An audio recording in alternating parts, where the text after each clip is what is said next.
We've got clearance to fire. Pyramid says Hawk 1 cleared to engage, AIM 9X off the rail, and now I'm watching it. I'm making sure this thing goes down. Hello, welcome to the channel. We've got a third shoot down of an object. This one was flying over Canadian airspace. Prime Minister Trudeau has said that an F-22 has downed this object. So let's step through the progression. A few days ago from the publishing of this video, we had a Chinese spy balloon shot down over the coast of South Carolina. Then yesterday, we had an object that was flying at about 40,000 feet that was smaller than the spy balloon. This one was about a 2,000-pound object, the size of a small car, was shot down over the territorial waters outside of Alaskan airspace. And now we have this object shot down, which sounds very similar to the 2,000-pound small car-sized drone, UFO, whatever it happens to be, was shot down in the Yukon Territory. So the Alaska and the Yukon Territory object are going to be very hard to recover, right? Because you've got a frozen ocean that you're going to get the one off of the Alaskan coast, and then you've got the frozen tundra in the Yukon. That's going to be hard to navigate through in order to get to these objects, but we will get to them, I'm sure, eventually. But what I'm going to do in this video is I'm actually going to walk you through, if you stay to the end, I'm going to show you what these F-22s are doing to actually intercept and shoot down what they're saying are non-maneuvering or low maneuvering objects, potentially balloons or potentially some sort of UFO or drone that doesn't maneuver, just stays on a course. Maybe it's pre-programmed. So I'm going to walk you through that here in a second. So definitely stay to the end for that. And then I'm going to give you my strategic perspective on why I think we're seeing these things so much over the past few days and what might be in store for the future. I'm excited for this video. I'm glad you're here. Let's dive in. So here we are in the cap formation.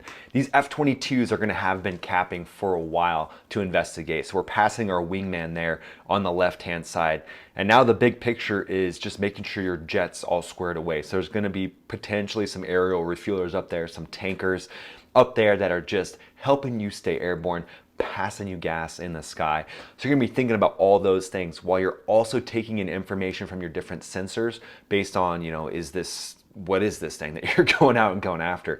So for all we know, it's a drone, could be a tic-tac UFO, or it could be another balloon. So you're thinking of all these different things. You will have done some mission preparation, obviously, but you're going to be getting fed information through your different sensors in the F-22 to just help you understand kind of what you're going up against. This is being replicated with the Viper, with the F-16 that I'm flying right now. And I'm not going to do too much radar work. I've been told that China and Russia have entered the chat, might be watching some of my videos, so I won't be doing too many BVR things. That means beyond visual range. But what these Raptors are going to be doing when they're intercepting a non-maneuvering or a more subtle target that's not going to be dogfighting, what they're going to be thinking about are just different ways to identify it, different ways to find it. AWACS is going to be giving them information as well. And then they're thinking about what's on the ground underneath. So if they happen to shoot this thing down, like tic-tac UFO, drone, balloon, whatever it may be, they're thinking about, is this thing going to go down over populated territories? So in the Yukon, that's great, right? You've got all this room for this thing to go down. Nobody's up there for the most part. No offense if you're in the Yukon. But here we are doing the intercept now. So we're getting closer to the non-maneuvering drone. And what I'm doing now is I'm going to my AIM 9 and I'm going to a mode where I could shoot my AIM 9 because you don't know what you're going to be up against, right? So here we are doing this intercept. Excuse me. You're not going to want to get too fast or too slow. You want to manage your energy and airspeed to where you can turn and be in a position to employ your weapons behind it in case something happens to shoot out of this thing. Or you just want to be in a position to identify it, and then you're going to pass that information back to the higher controlling agencies. You're going to say, hey, here's what I found, here's what I'm up against, what do you want me to do? Most likely they're going to want some information from you. So I'm at this point passing information to the controlling agency. Let's say their Pyramid is their call sign. My call sign is Hawk 1. I'm going to be talking about, what I see. Okay, I see an object that's non-maneuvering, looks to be a drone or, a tic-tac or a balloon, whatever the case may be. Do I have clearance to fire is what's going through my mind. And that's what they're thinking of as well. They're thinking, do we want to offer clearance? Do we know for sure this isn't some sort of civilian aircraft? Do a close pass like we just did to make sure you don't see some sort of a cockpit? That way there's nobody inside, because if there's somebody inside, you're going to go through a whole different protocol of trying to raise them on the radio, etc. But it's going to be a lot of waiting, just like this. You're sitting here waiting, you're waiting. Do I have clearance to fire? And that's just kind of the name of the game, or just patience, You don't want to shoot first and ask questions later. You don't want to be that guy or gal who does that. So you're patient, you're pausing, you're waiting, you're getting information from higher headquarters, but you're also in a weapons envelope the entire time. I've got the AIM-9Xs ready to go, and I'm assuming that's what those Raptor pilots had, the whole time. They're ready to employ those as soon as they get the clearance to fire, and as soon as they know that the drop zone of where this is going to go down is going to be clear. So they're waiting for that. Here at this point, I'm just sitting here being patient. We call it smoking a lucky. Just sitting back.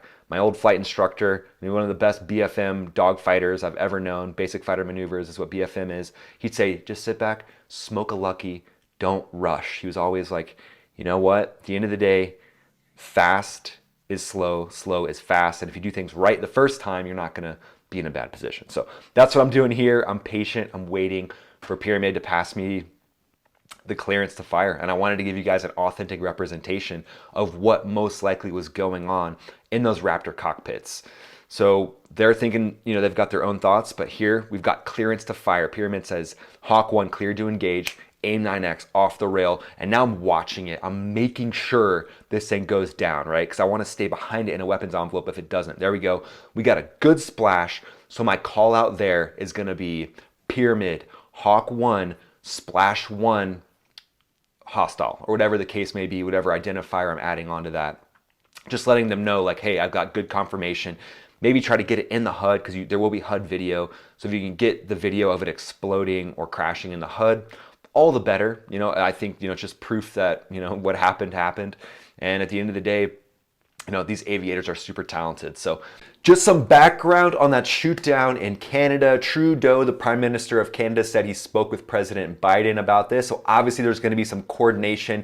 However, NORAD, North American Space Defense Command, they're going to have a lot of communication between the Canadian and the US airspace. The Pentagon's being very tight-lipped about the object that was shot down flying over Alaska. Remember, that was at 40,000 feet. It posed danger to airliner traffic. So in my mind, my military fighter pilot brain tells me that this could be some sort of a drone, something moving faster than a balloon. But at the end of the day, it's just speculation. No one really knows. I'm coming from hopefully an informed position, but again, this is just speculation at this point. And I'm assuming, based on what I've read so far, again, what do they say about assume, right? It makes a you-know-what out of you and me. But at the end of the day, that's all we have at this point. But what I think is happening in the Canadian shoot-down is a similar sized object, small car type object, and it'll be very interesting to see what that wreckage shows. So President Trudeau from Canada, Prime Minister Trudeau, King Trudeau, whoever, however you want to call it, he has tweeted that the shoot-down did happen over the Yukon Territory,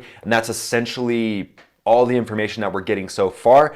So it's going to be very interesting to see exactly what comes out of this, and if there's any more in the next few days. Don't worry, I'll keep you posted as the next few days progress. Thank you so much for being here, for checking out this video. If you have any thoughts on this, please comment below. I'll try to continue to do DCS videos on intercepts and things like that, just to give you some idea of how talented these F-22 pilots are, what they're up there doing. And again, these are just my perspectives, not any official endorsement. It's just some dude on YouTube just showing you, what I think's going on, because I just think it's cool. So thanks so much for being here, guys. Please, the best compliment you could give me is just watch another video. I would greatly appreciate it. Thanks. Have a great day.